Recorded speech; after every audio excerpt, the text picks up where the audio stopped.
নমস্কার বন্ধুরা, আজকে আবারও চলে এসেছি আপনাদের সামনে একটা নতুন স্বাদের রেসিপি শেয়ার করার জন্য। আজকে বানাতে চলেছি কাঁচকলার কোপ্তাকারি রেসিপি।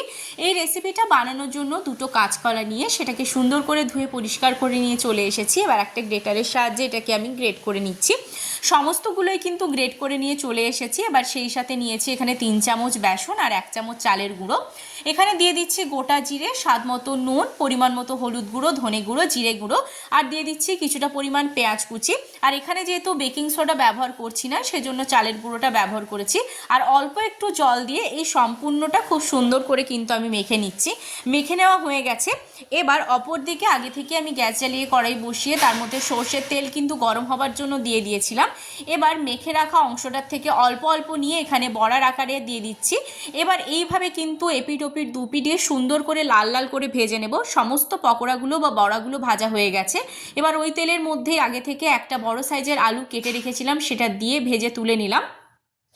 আলুগুলোর মধ্যে নুন বা হলুদ আমি কিছুই দিইনি। ভেজে তুলে নেওয়ার পর এখানে ওই তেলের মধ্যে গোটা জিরে দিয়ে আগে থেকে কেটে রাখা পেঁয়াজ কুচি ব্যবহার করছি। দিয়ে দিচ্ছি 4টে কাঁচা লঙ্কা। ঝালের পরিমাণটা আপনারা আপনাদের স্বাদ অনুযায়ী ব্যবহার করবেন। এবার এখানে দিয়ে দিলাম আদা আর রসুনের পেস্ট, আর দিয়ে দিচ্ছি একটা মিডিয়াম সাইজের টমেটো কুচি। দিয়ে সুন্দর করে এখানে এটাকে নেড়ে চেড়ে নেওয়ার পর এখানে দিচ্ছি ধনে গুঁড়ো, জিরে গুঁড়ো, হলুদ গুঁড়ো, দিয়ে দিচ্ছি স্বাদ মতো নুন, অল্প একটু চিনি। আর এখানে আমি বাটার পনির মশলাটা ব্যবহার করেছি স্বাদের জন্য। এটা অপশনাল, চাইলে ব্যবহার করতেও পারেন, নাও করতে পারেন। এবার সুন্দর করে এটাকে নেড়েচেড়ে নিয়েছি। মশলাটা সুন্দরভাবে কষিয়ে নেওয়ার পর সাইড থেকে তেল যখন ছেড়ে দিচ্ছে, এরকম অবস্থায় আগে থেকে যে আলুগুলো আমি ভেজে তুলে রেখেছিলাম সেই আলুগুলো দিয়ে সুন্দর করে মশলাটার সাথে আরেকবার নেড়েচেড়ে কষিয়ে নিয়ে এখানে দিয়ে দিচ্ছি পরিমাণ মতো জল। যেমন গ্রেভি রাখতে পছন্দ করবেন সেই মতো কিন্তু জলের পরিমাণটা দেবেন। জলটা দিয়ে দেওয়ার পর সমস্তটা এর সাথে মিশিয়ে নিয়ে এটাকে ঢাকা দিয়ে দিচ্ছি যতক্ষণ না এটা ফুটে উঠছে। ফিরে এসছি এখানে 5 মিনিট পর। সুন্দরভাবে ফুটে উঠেছে, আলুটাও সেদ্ধ হয়ে গেছে। এবার এটাকে একটু দেখে নিচ্ছি আলুটা কত সুন্দরভাবে সেদ্ধ হয়েছে, আপনাদেরও দেখিয়ে দিচ্ছি। দেখুন আলুটা খুব সুন্দরভাবে কিন্তু সেদ্ধ হয়ে গেছে।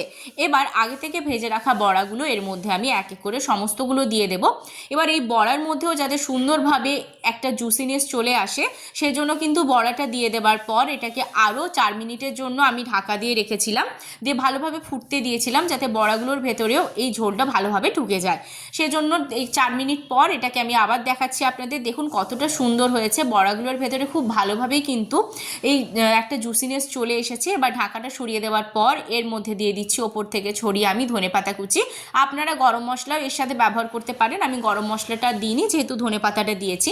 খুব সুন্দরভাবে তৈরি হয়ে গেল কাঁচকলার কোপ্তাকারি রেসিপি। বাড়িতে একবার অবশ্যই ট্রাই করবেন। কমেন্ট বক্সে আপনাদের মতামত কিন্তু জানাতে ভুলবেন না।